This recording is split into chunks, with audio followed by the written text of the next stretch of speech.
இப்பிரபஞ்சத்தில் மனிதர்களாய் பிறந்தது மிகப்பெரிய ஸ்லாக்கியம். அதைவிட ஆண்டவருடைய பிள்ளைகளாக வாழ்வது அதைவிட மகா பெரிய ஸ்லாக்கியம். ஏனென்றால் மனிதர்களாய் பிறந்து பாவ உலகின் கொடுமைக்கு ஆளாகி வேதனைப்பட்டு சிக்குண்டு உண்மை தெய்வமாகிய கிறிஸ்துவின் மறு ஜென்ம வாழ்வை அறியாமலே மறித்து விடுகிறார்கள்.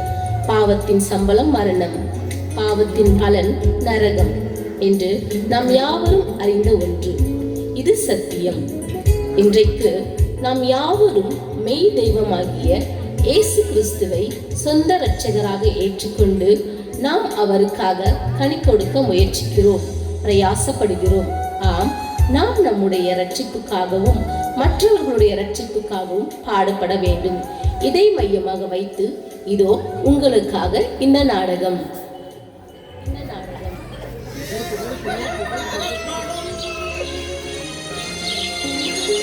தட்டுங்கள் திறக்கப்படும். மணியக்கா, இன்னைக்கு ஆராதனை ரொம்ப சூப்பரா இருந்துச்சு. ஆமா பரிமளா, இன்னைக்கு பேசின வார்த்தையெல்லாம் நம்மளுக்காக பேசுற மாதிரி இருந்தது. ஆமா ஆமா மணியக்கா, நம்மளுக்கு இருக்கிற இந்த ஒரு வாழ்க்கையை கர்த்தருக்காகவே நம்ம அர்ப்பணிக்கணும். ஆமா மேனகக்கா, ஆண்டவரோட வருகை ரொம்ப சீக்கிரமா இருக்கு. அதனால நம்ம இந்த வாழ்க்கையை கர்த்தருக்கா வைராக்கியமா வாழ்ந்துடணும். கண்டிப்பா நம்ம கர்த்தருக்காக வைராக்கியமா வாழணும். ஆமாமா ஆமாமா. எல்லாரும் வாங்க, இங்க வாங்க. உலகத்திலேயே நடந்துராத போட்டி ஒண்ணு இங்க நடந்துட்டு இருக்கு. எல்லாரும் வாங்க, கேக்குற கேள்விக்கு பதில் சொல்லிட்டு பரிசு அள்ளிட்டு போங்க. எல்லாரும் வாங்க. அக்கா மணியக்கா, என்ன போட்டி என்ன போட்டின்னு தெரியலையா? பரிமளா வா பார்க்கலாம், சீக்கிரம் வாங்க. இவங்க எல்லாரும் கூட்டிட்டு போலாம். வாங்க வாங்க வாங்க, எல்லாரும் போய் பார்க்கலாம் வாங்க.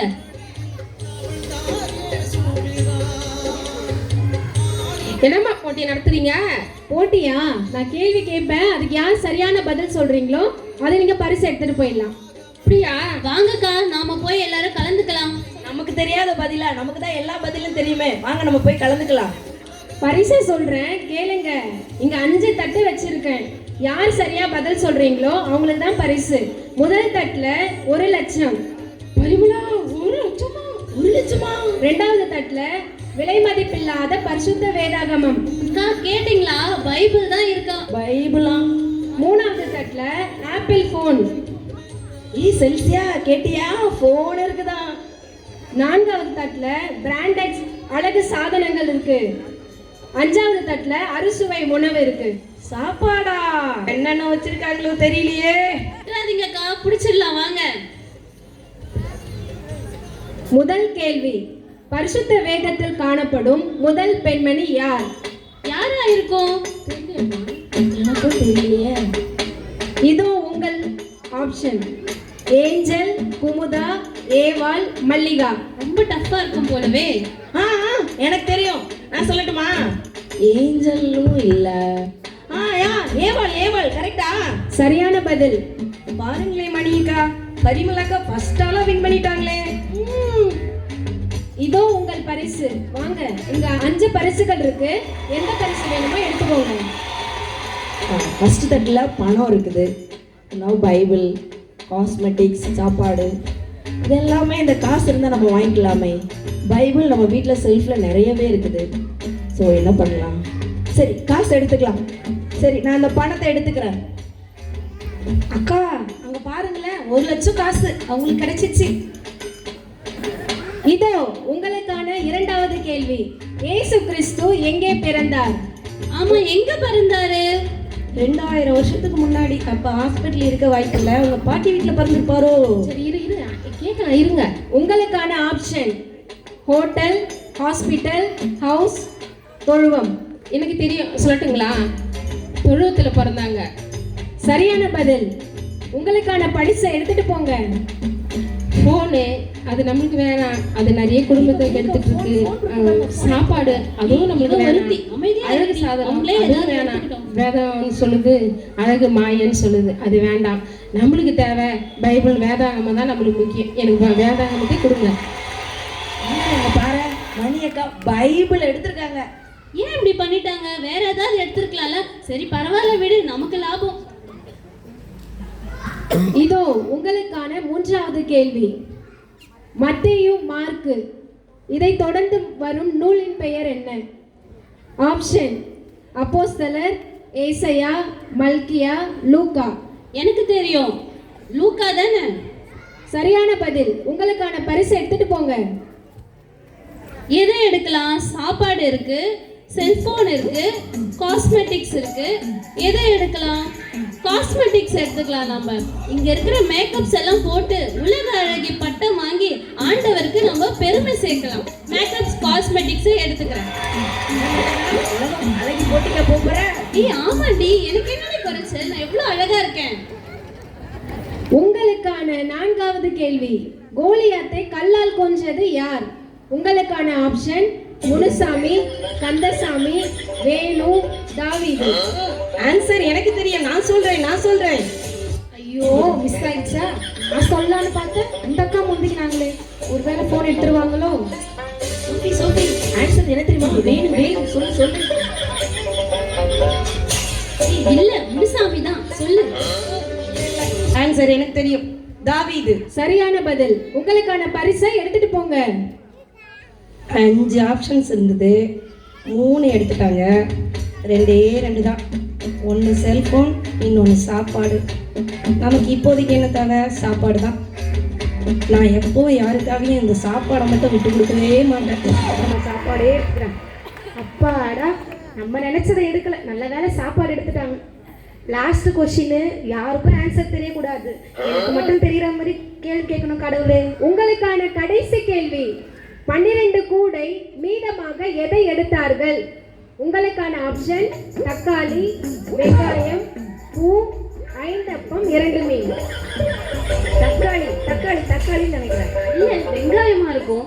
இதுக்கான பதில் எனக்கு தெரியும். 5 அப்பம் 2 மீன் தானே? சரியான பதில். உங்களுக்கான பரிசை எடுத்துட்டு போங்க. நல்ல வேலை, நம்ம ரொம்ப நாளா ஆப்பிள் ஐபோன் வாங்கலாம்னு ஆசைப்பட்டோம். கடவுள் பாத்தியா, நமக்கே கொடுத்துட்டாரு. ரொம்ப நன்றி ஏசப்பா. செல்ஃபியா? இனிமே ஒரே செல்ஃபி தான். இன்னைக்கான நாள் நமக்கான நாள். ஆண்டவரோட வார்த்தையே நமக்கு கிடைச்சது. ஆண்டவர் நினைச்சு பார்க்கவே முடியாத அளவுக்கு பரிசுகளையும் கொடுத்தாரு. இன்னைக்கான நாள் நமக்கு தான். ஆமாக்கா. பரிசு பெற்றவங்கலாம் வந்து நில்லுங்க. என்ன வர சொல்றாங்க? இன்னொரு போட்டியா இருக்குமோ? இல்லக்கா, திரும்பியும் ஒரு பரிசு போல தெரியுது. திரும்பவும் பரிசா? நான் ரெடி. உங்களுக்கெல்லாம் ஒரு பேர் வைக்க போறேன். எங்களுக்கு தான் ஏற்கனவே பேர் வச்சாச்சு. இது வந்து அடைமொழி பெயர். உங்க பேர் என்ன? என் பேர் பரிமளா. நீங்க பணத்தை பரிசா எடுத்ததால உங்க பேரு பணப்பரிமளா. பணப்பரிமளாவா? பணத்திலே குளிப்போம். உங்க பேர் என்ன? என் பேர் மணிமா. நீங்க வேதத்தை பரிசா எடுத்ததால உங்க பேரு வேதமணி. ரொம்ப சந்தோஷம் ஏசப்பா. நான் வேதத்தை எடுத்ததுனால எனக்கு எப்படி ஒரு பேர் கிடைச்சிருக்கு. உங்க பேர் என்ன? மேனகா. நீங்க மேக்கப் செட்டை பரிசா எடுத்ததால உங்க பேரு மேக்கப் மேனகா. மேக்கப் மேனகாவா? அடடே, சூப்பரா இருக்கே. தேங்க்யூ.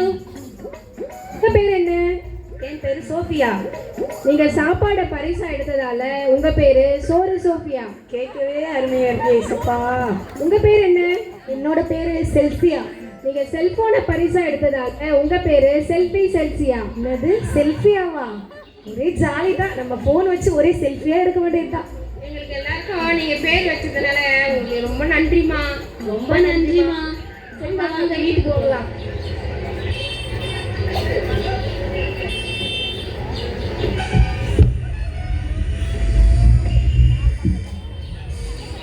நமக்கு அடிச்சது ஜாக்பாட்.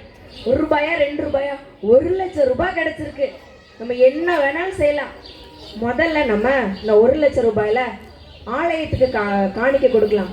ஏன்னா பாஸ்டர் இந்த வாரம் ஞாயிற்றுக்கிழமை சர்ச்சில் சொன்னாங்க, ஆலயம் விரிவாக்க போறாங்க, ஆலயம் கெட்ட போறாங்கன்னு சொல்லி. அதனால ஒரு 25,000 ரூபாய் ஆலயத்துக்கு கொடுத்துடலாம். மீதியை நம்ம வச்சுப்போம். 25,000 ரூபாய்டா, ஒரு 15,000 ரூபாய் கொடுக்கலாம்.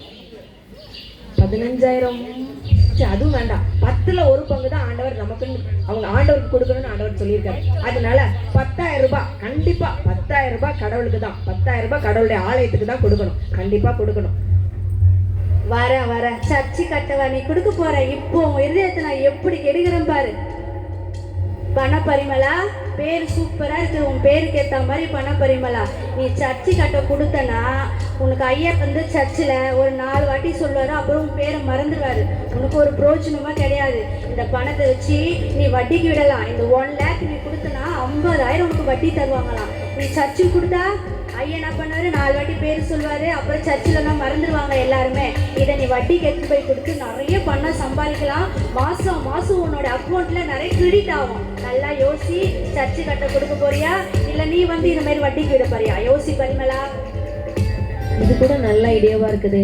ஆமாம், கடவுளுக்கு கொடுத்தா ஆலயத்துக்கு கொடுத்தா 1 வாரம் சொல்லுவாங்க, அப்புறம் அதை மறந்துடுவாங்க, யாருக்குமே தெரியாது. ஆனால் 1 லட்சத்துக்கு 50,000 ரூபாய் வட்டியா? 50,000 ரூபானா அப்போ இன்னும் கடவுளோட ஆலயத்துக்கு நிறைய காசு கொடுக்கலாமே, இன்னும் அதிகமாக கொடுக்கலாமே கடவுளுக்கு. சரி, நம்ம 1 லட்சம் போட வேண்டாம், நம்மகிட்ட இருக்கிற நகை நட்டுகளை விற்று 2 லட்சமாக நம்ம போடுவோம். அப்போ 1 லட்சத்துக்கு 50,000 ரூபா, அப்போ 2 லட்சத்துக்கு நமக்கு 3 லட்சம் கிடைக்கும். அதனால நம்ம இதை செய்வோம். ஆனால் அவர்கிட்ட கேட்டா அவங்க ஒத்துக்க மாட்டாங்களே. சரி, நம்ம அவங்களுக்கு தெரியாமே செய்வோம். அப்புறம் நம்ம காசு வந்தப்புறம் அவங்கள்ட்ட கொண்டு போய் கொடுத்தா அவங்களும் சந்தோஷப்படுவாங்க. அதனால அவங்களுக்கு தெரிய வேண்டாம், இப்போ போய் அதை செய்வோம்.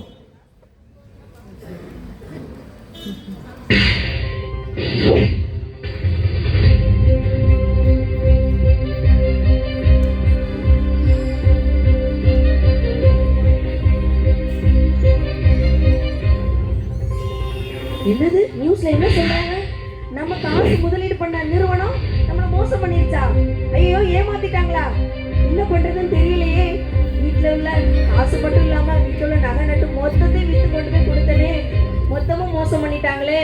ஐயோ, பண்றதுன்னு தெரியலையே. என் வீட்டுக்காரங்கிட்ட சொன்னா என்ன அடிச்சு வீட்டை விட்டு துரத்திடுவாரே. நான் என்ன பண்ணேன்னு தெரியல. ஐயோ கடவுளே, ஏசப்பா நான் என்ன பண்ணுவேன்? ஏசப்பா, அந்த காசு மட்டும் நீங்க கொடுத்தீங்கன்னா முழு பணத்தையுமே நான் உங்க சர்ச்சை ஆலயம் கட்டுறதுக்கே கொடுக்குறேன். ஏசப்பா, எனக்கு உதவி செய்யுங்க ஏசப்பா.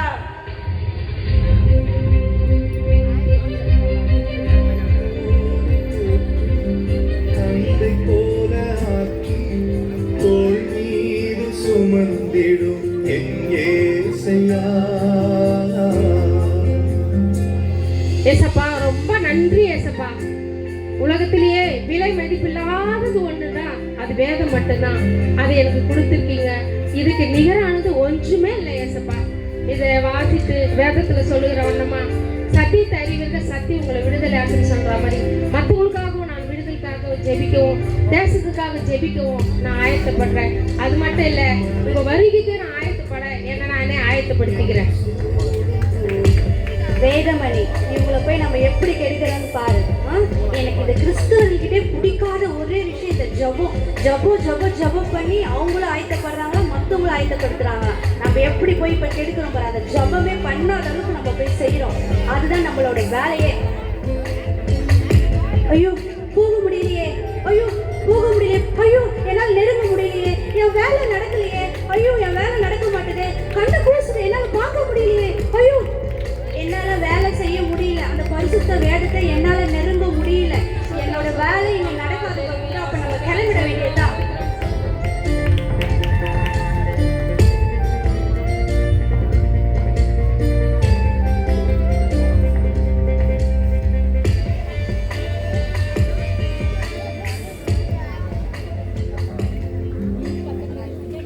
ஐயோ ஐயோ, நீண்ட நாள் கனவாச்சு.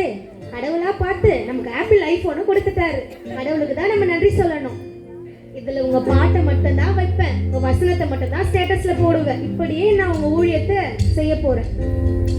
வசனமா வைக்க போற. இப்ப பாரு உன் இருதயத்தை, உன் சிந்தையை நான் எப்படி கெடுக்க போறேன்னு பாரு. செல்ஃபியா, நீனா லூசா? உன் அறிவுக்கு கிடைச்ச பொருள் இது. இதை வச்சு நீ ஆண்டோடைய வார்த்தை ஏசப்பான்னு நீ ஸ்டேட்டஸோ அதெல்லாம் வச்சுன்னா ஒரு பிரயோஜனமும் கிடைக்காது. இது வந்து உன் அறிவுக்கு கிடைச்சதுனால நீ அழகழகா செல்ஃபி எடுத்துக்கோ. போய் எங்கெல்லாம் உனக்கு நினைக்கணும்னு தோணுதோ அங்கெல்லாம் செல்ஃபி எடுத்து டிஃப்ரெண்டாக போஸ்ட் பண்ணு. அப்போதான் உனக்கு அதை வந்து ஸ்டேட்டஸில் போடு, இன்ஸ்டாகிராமில் போடு.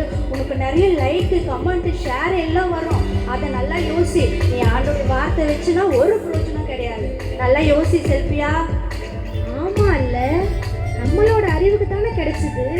எடுப்போம் ஒரு செல்ஃபி.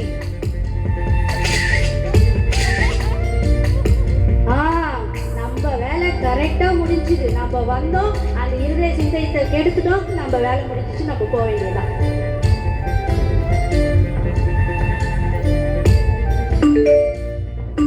என்ன இது? ஏதோ மெசேஜ் வந்திருக்கு. சரி, ஓபன் பண்ணி பார்க்கலாம். ஐயோ கடவுளே, என்ன இது? நம்மளோட போட்டோ வச்சு ஏதோ பண்ணி வச்சிருக்காங்க. ஐயோ, நம்ம இப்படி எல்லாம் போஸ்ட் பண்ணவே இல்லையே. இது நம்ம கிடையாது. கடவுளே, ஐயோ நம்மளோட லைஃபே போச்சு. இது நான் இல்லை, இது நான் இல்லை. ஐயோ ஏசப்பா, இது எத்தனை பேர் போச்சோன்னு தெரியலையே. என்னோட வாழ்க்கையே போச்சு. இதை யார்கிட்ட நான் சொல்லுவேன்? யார் இதை சரி பண்ண முடியும்? ஐயோ ஏசப்பா, வீட்டுக்கு தெரிஞ்சா என்னை கொண்டு போட்டுருவாங்களே. என் மான மரியாதையே போச்சு. ஐயோ நான் என்ன பண்ணுவேன், என்ன பண்றதுன்னு தெரியலையே ஏசப்பா.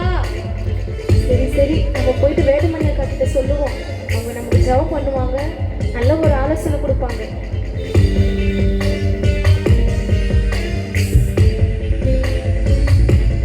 அக்கா அக்கா, வேடுமணி அக்கா, என்ன கதவு திறந்துதான் இருக்குது, ஆளை காணுமே, எங்க போனாங்கன்னு தெரியலையே.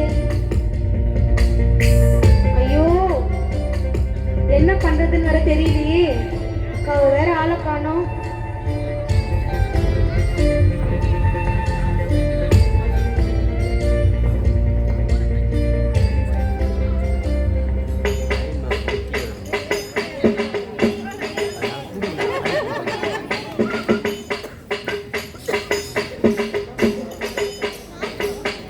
அட அட, நான் எவ்வளோ அழகா இருக்கேன். இன்னும் கொஞ்சம் லிப்ஸ்டிக் போடுவோம். வேணாம் வேணாம், கடவுள் நம்மளோட உள்ளத்தை அறிஞ்சு நம்மளுக்கு எது பிடிக்கும்னு பார்த்து நம்மளுக்காக இந்த மேக்கப் செட் எல்லாம் கொடுத்துருக்காங்க. அடடே, காஸ்ட்லியான ஃபவுண்டேஷன், அடடே சுகர் லிப்ஸ்டிக், இது அழியவே அழியாது. காஜலா, ஐயோ 24x7 அப்படியே இருக்கும் போலவே. தேங்க்யூ கடவுளே, இதை நான் நினைச்சு கூட பார்க்கல. எவ்வளோ காஸ்ட்லியான பொருளா இருக்கே. தேங்க்யூ. ஆனா நான் இதை லிமிட்டோட தான் போடுவேன்.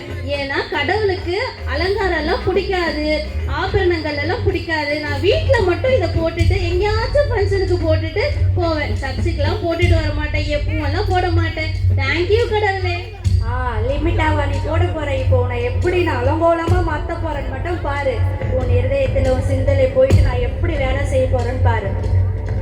மேனகா, மேக்கப் மேனகா, உனக்கு பிடிச்சதை நீ எடுத்துக்கிற எல்லாம் பிராண்டடா இருக்கு. இதெல்லாம் எங்கேயுமே கிடைக்காது. லைட் எல்லாம் போட்டா தெரியவே தெரியாது. நீ ஹெவியா போட்டுக்கோ. ஹெவியா போட்டாதான் வந்து நீ நல்லா தனிமையா அப்படியே அழகா தெரியுவ. எங்க நடந்து போனாலும் நீ மட்டும் ஸ்பெஷலா தெரியணும்னா அப்படி நிறைய போடணும். லைட்டா லிப்ஸ்டிக்லாம் போடாத, நிறைய போட்டுக்கோ, நிறைய மேக்கப் போட்டுக்கோ. அப்பதான் நீ அழகா இருப்ப. உனக்கு வந்து எல்லாரும் வந்து உங்ககிட்ட சொல்லுவாங்க நீ அழகா இருக்க அழகா இருக்குன்னு சொல்லும் போது உனக்குள்ள ஒரு பெருமை வரும். நல்லா ஜாலியா சந்தோஷமா இருக்கும். மேக்கப் போடு. மேக்கப் போட்டா மனசுல நல்லா சந்தோஷமா இருக்கும். அந்த மேக்கப் போடும்போது நீ கண்ணாடியில் பார்க்கும்போது நீயே அழகா தெரியுவ. நீ மேக்கப் போடும்போது நீ கண்ணாடி பார்த்தா நீயா அன்ற மாதிரி அழகாயிடுவ. உலக அழகே நீ வந்து போட்டி போடலாம். அந்த அளவுக்கு மேக்கப்ல நீ அழகா இருப்ப. மேக்கப் போட்டுக்கோ. மேக்கப் மேனகா, யோசி, சிந்தி. அப்படியா சொல்றீங்க? மேக்கப் போட்டு தான் பார்ப்போமே. பின்ன இதெல்லாம் சும்மா நம்மளுக்கு கடவுள் கொடுத்துருக்காரு. இதெல்லாம் அதிகமா போட்டாதான் நம்ம சீக்கிரமா உலக அழகே ஆக முடியும். அதனால நான் இப்பவே எல்லாத்தையுமே போடுறேன். எங்க அந்த ஃபவுண்டேஷன், எங்க அந்த கிரீம்?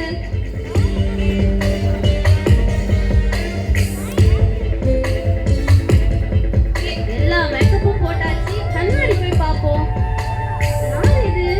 என்னது நானா? என்ன ஆச்சு என் முகத்துக்கு? அச்சச்சோ, இங்க எல்லாம் என்ன சிகப்பு சிகப்பா இருக்கு. என் மூஞ்சே ரொம்ப கருமையாயிடுச்சு. என்ன ஆச்சு?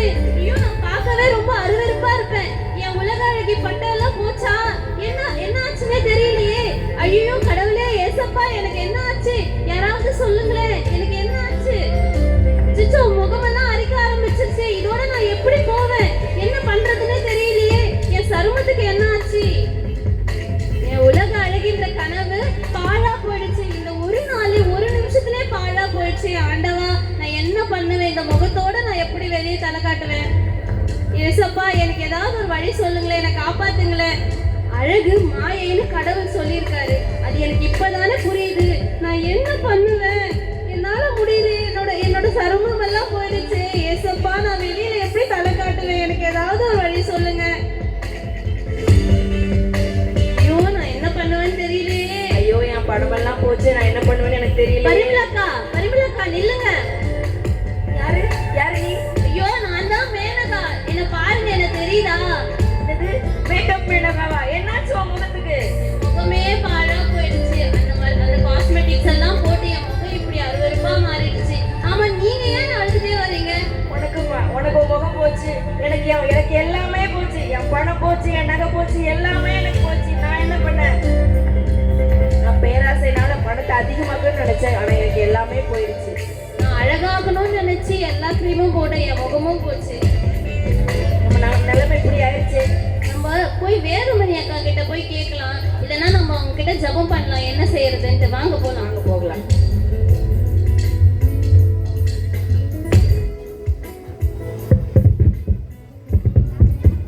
அட யார் இது சாப்பிட்ற நேரத்துல? சரி பார்த்துட்டு வந்து சாப்பிடலாம். அம்மா தாயே பசிக்குதுமா, சாப்பிட்டு 2 நாள் ஆச்சுமா, ஏதாச்சும் இருந்தா கொடுங்களேன். இருக்குதுதான், நிறைய இருக்கு. பிரியாணி இருக்கு, 65 இருக்குதுதான். ஈசப்பா வர கொடுங்கள்னு வர சொல்லியிருக்காரு, கொடுக்க வேண்டியவன். சரி கொஞ்சமா கொடுத்துருவோம். கொஞ்சம் வெயிட் பண்ணுங்க, எடுத்துட்டு வந்துடுறேன். நீ கொடுக்க போறியா? நீ எப்படி கொடுக்கறன்னு நான் பாக்குறேன், சரியா? இங்க பாரு, உங்க வேதத்துல சொல்லியிருக்கு நீங்களே அவரோட ஆலயம் சொல்லி. அதனால நீ நல்லா சாப்பிட்டாதான் ஆண்டோடைய ஆலயத்தை நீ நல்லா பார்த்துக்க முடியும். நீ நல்லா சாப்பிடு, நீ உடம்பு நல்லா பார்த்துட்டு ஆரோக்கியமா இருந்தாதான் நீ அவருடைய ஆலயத்தை நல்லா பத்திரமா பார்த்துக்க முடியும். யாருக்கும் கொடுக்காத, நல்லா நீயே சாப்பிடு. நீ ஆரோக்கியமா இருந்தாதான் அவருடைய ஆலயமா இருக்க முடியும். அதனால நீ நல்லா சாப்பிடு, உன்னை ஆரோக்கியமா பார்த்துக்கோ. கொடுத்துடாத, யாருக்கும் கொடுக்காத, நல்லா சாப்பிடு. ஆமாங்க, நம்ம ஏசப்பாவோட ஆலயமே நாம தான். நாம சாப்பிடாம வந்து கேட்குறவங்களுக்கெல்லாம் கொடுத்துட்டா நம்ம ஆலயம் எப்படி அது ரொம்ப புஷ்டியா செழிப்பா இருக்க முடியும்? முதல்ல நம்ம சாப்பிடுவோம். நம்ம சாப்பிட்டு நல்லா திருப்தி ஆகிட்டு மிச்சம் இருந்தால் கொடுத்துக்கலாம். இப்போதைக்கு இல்லைன்னு சொல்லி அனுப்பிடுவோம். இருக்குன்னு நினச்சி போய் பார்த்தேன், எங்கள் வீட்டில் ஒன்றுமே செய்யலம்மா. நீ கிளம்பு. நம்ம வந்த வேலை முடிஞ்சு போச்சு. எல்லாருடைய இருதயத்திலே சிந்தையில போய் நல்லா நம்ம வேலையை காட்டிட்டோம். இனிமேல் அவங்க எப்படி பரலோக போறாங்கன்னு பார்க்கலாம், மற்றவங்களை எப்படி ஆயத்தப்படுத்துறாங்கன்னு நம்ம பார்க்கலாம். நம்ம வேலை கரெக்டாக செஞ்சுட்டோம். இனிமேல் யாருன்னா இருக்கிறாங்களான்னு பார்ப்போம், அவங்ககிட்டயே நம்ம போவோம்.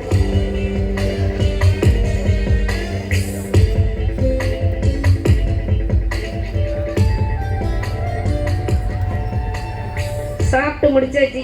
பிரியாணிலேருந்து எல்லா ஐட்டமும் ரொம்ப டேஸ்ட்டு. ஃபுல்லாக சாப்பிட்டு ஏசப்போட ஆலயத்தை பத்திரமா பார்த்தாச்சு. என்ன சாப்பிட்ட உடனே ஒரு மாதிரி வயிறு வலிக்குது. ஒருவேளை நிறையா சாப்பிட்டுட்டோமோ? நம்ம வெயிட்டை தாண்டி அதிகமாக சாப்பிட்டுட்டோம் போலையே. இன்னும் ஒரு மாதிரி கடமுடன் சத்தம் வருது. வயிறெல்லாம் பயங்கரமாக கலக்குது. ஐயோ, ரெஸ்ட்டும் போகிற மாதிரியே இருக்கே. ஐயோ, வாமிட்டு வேற வர மாதிரி இருக்கே. ஐயோ, என்ன பண்றதுன்னு தெரியலையே. டாக்டர் வேற பக்கத்துல இருப்பாரா தெரியலையே. ஐயோ, ஆமா, வயிறு கலக்குது, வாமிட்டு வருது. சாப்பிட்ட சாப்பாடுல என்ன கலந்தாங்கன்னு தெரியலையே. ஏசுபா பரிசா கொடுத்தாங்கன்னு தானே நினைச்சோம். ஐயோ, எத்தனை முறை தாண்டா போறது? 10-15 முறை போயிட்டு வந்துட்டேன் டாய்லெட்டுக்கு. நீங்கள் போக கூட எனக்கு பதில் இல்லையப்பா. யாருன்னா வந்து காப்பாத்துக்கலையா? ஐயோ, சாப்பிட்றதுக்கு கூட சேர்க்கலையே. இப்போ நம்மளும் ஒத்தையிலேயே போக வேண்டியது இருக்கே. ஏசப்பா, ரொம்ப முடியல ஏசப்பா. எப்படியாவது சுகம் தந்துருங்க ஏசப்பா. நீங்கள் சுகம் தருகிற தேவன் ஏசப்பா. நீங்கள் யெகோவா ரப்பா ஏசப்பா. எப்படியாவது சுகம் தந்துருங்க ஏசப்பா. சரி, இதுக்கு மேலே நம்ம வீட்டிலே இருந்தால் வேலையாகாது. நம்மளுக்கு உதவிக்கு வர யாருமே இல்லை. நாமளே மெடிக்கலுக்கு போயிட்டு ஒரு டேப்லெட் எதுனா வாங்கி சாப்பிட்டு பார்க்கலாம். போகலாம். ஐயோ, முடியலையே. ஏய், அங்கே போய் சோஃபியாக்கா வராங்க பாரு. என்ன இவங்களும் சோகமா வராங்க? என்னன்னு போய் கேட்போம். என்னக்கா, உங்களுக்கு என்ன ஆச்சு? நான் மெடிக்கல் வரைக்கும் போயிட்டு இருக்கேன்க்கா. ரொம்ப வயிறு வலியாகி ரொம்ப வயிற்றோட்டமா போகுதுக்கா. அதுவும் நிற்காம போகுதுக்கா. நிற்க கூட முடியலக்கா. அக்கா, உங்களுக்கும் அக்கா பிரச்சனை, எங்களுக்கு தான் பிரச்சனைன்னு நினைச்சோம். ஆனா உங்களுக்கும் பிரச்சனையா? உங்களுக்கு நல்ல சாப்பாடு தானே கொடுத்தாரு கடவுள். அதுதான்க்கா பிரச்சனையே. நல்ல சாப்பாடு நல்லா சாப்பிட்டேன்க்கா. நல்லா போகுதுக்கா. இதைத்தான் பெரியவங்க சொன்னாங்க போல, அளவுக்கு மீறினா அமுதமும் நஞ்சுன்னு. மேலையும் போகுது, கீழேயும் போகுதுக்கா. ஐயோ, நம்ம 3 பேரோட நிலைமை இப்படி ஆயிடுச்சு. நம்ம கடவுளுக்கு பிரியமா இல்லாம இப்படி இருந்ததுனாலதான் நம்ம நிலைமை இப்படி ஆயிடுச்சுன்னு நினைக்கிறேன். வாங்க, நம்ம வேதமணி அக்கா வீட்டுக்காவது போய் ஜெபம் பண்ணுவோம். ஆமா ஆமா, வாங்க போலாம். வாங்க, நாம எல்லாரும் வேதமணி அக்கா வீட்டுக்கு போகலாம். ஆமா, இதுக்கு ஒரே தீர்வு ஜெபம் தான். வாங்க, வேதமணி அக்கா வீட்டுக்கே போவோம். நானும் ஜெபம் பண்ணிக்கிறேன். வாங்க போலாம். வேதமணி அக்கா, வேதமணி அக்கா, வேதமணி அக்கா, வேதமணி அக்கா. என்ன கதவெல்லாம் திறந்து போட்டு இருக்கு? வீட்டுல யாரும் இல்ல போல இருக்கே. வேற போயிட்டு இருக்கு. ஆமா, வீட்ல யாருமே இல்ல, யாரையுமே காணுமே. தெரியலையே.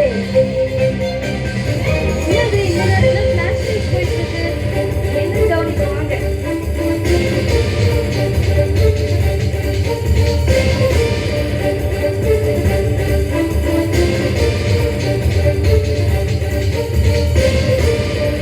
இன்றைய முக்கிய செய்திகள். நாடெங்கும் ஒரே பதற்றம். திடீரென்று மர்மமான முறையில் பலரை காணவில்லை. சபைகளில் இருந்தவர்களும், வீடுகளில் இருந்தவர்களும், வாகனத்தில் சென்றவர்களும், வேலையில் இருந்தவர்களும் மற்றும் பல இடங்களில் இருந்தவர்களும் திடீரென்று மர்மமான முறையில் மறைந்து விட்டதாக செய்திகள் வந்து கொண்டிருக்கிறது. என்ன நடக்கிறது என்று அரசுக்கே குழப்பமாக உள்ளது. வேதத்தில் கூறியபடி திருடன் வருவதைப் போல் திடீரென்று இயேசு கிறிஸ்து வந்து பலரை பரலோகத்திற்கு கூட்டி சென்று விட்டார் என்ற செய்தி வந்துள்ளது. இதனால் நாடே பதட்டத்தில் காணப்படுகிறது. இத்துடன் இந்த செய்தி அறிக்கை முடிவடைகிறது. ஐயையோ, ஆண்டவரோட வருகை வந்துச்சா? வேதமணிக்கு எடுத்துக்கொள்ளப்பட்டாங்க போல. நாமெல்லாம் கைவிடப்பட்டோம்க்கா. என்னக்கா சொல்றீங்க? உண்மையிலே இது ஆண்டவருடைய வருகை தானா? நம்மளாம் அப்ப உண்மையிலே கைவிடப்பட்டுட்டோமா? ஐயோயோ, நம்மளாம் மோசம் போயிட்டோம். என்ன பண்றதுன்னே தெரியலையே. ஐயோ கடவுளே, என்னையே கைவிட்டீங்க. இயேசுப்பா, உங்களை பத்தி அறிஞ்சு நாங்கெல்லாம் கைவிடப்பட்டுட்டோமே இயேசுப்பா. பாருங்க, அந்த வேதமணி அக்கா நல்ல பங்கு, அதாவது வேதத்தை தெரிந்து கொண்டாங்க, அதனால அந்த அக்கா எடுத்துக்கொள்ளப்பட்டாங்க. நாம பாருங்க, அழிவுள்ள அந்த அனித்தியமான பொருளை நம்ம எடுத்துக்கிட்டோம், நம்ம மோசம் போயிட்டோம், நம்ம கைவிடப்பட்டுட்டோம். நமக்கு வாய்ப்பு இருந்தோம், அந்த வாய்ப்பை நம்ம தவற விட்டுட்டோமே. ஐயோ ஐயோ, என்ன பண்றதுன்னு தெரியலையே. ஐயோ ஆண்டவரே, எங்களை எடுத்துக்கோங்க. எங்க தவற நாங்க உணர்ந்துட்டோம். ஏசப்பா, எங்களை எடுத்துக்கோங்க. ஆம் பிரியமானவர்களே, நாமும் கூட நமக்கு கிடைத்திருக்கிற இந்த பொன்னான நாட்களை வீணாக செலவழித்துக் கொண்டிருக்கிறோம். அழிந்து போகிற உலகத்தின் மேன்மைக்காக உன்னதத்தின் மேன்மையை அலட்சியமாக எண்ணி வாழ்ந்து கொண்டிருக்கிறோம். வேதம் சொல்லுகிறது, மரியாள் தன்னை விட்டு எடுபடாத நல்ல பங்கை தெரிந்து கொண்டாள் என்று. நாம் கேட்டும் படித்தும் தியானித்தும் இருக்கிறோம். ஆனால் வாய்ப்பு கிடைக்கும் போது அழிந்து போகிறதையே நல்ல பங்கு என்று நாம் நாடி ஓடுகிறோம். உண்மையான நல்ல பங்கை இழந்து வருகிறோம். அனித்தியமானதை பிடித்துக்கொண்டு நித்தியமானதை இழந்து விடுகிறோம். சிந்திப்பீர், செயல்படுவீர். ஆண்டவர் இயேசுவின் வருகை சமீபம். ஆயத்தப்படுவோம், ஆயத்தமாக்குவோம். மாரநாதா.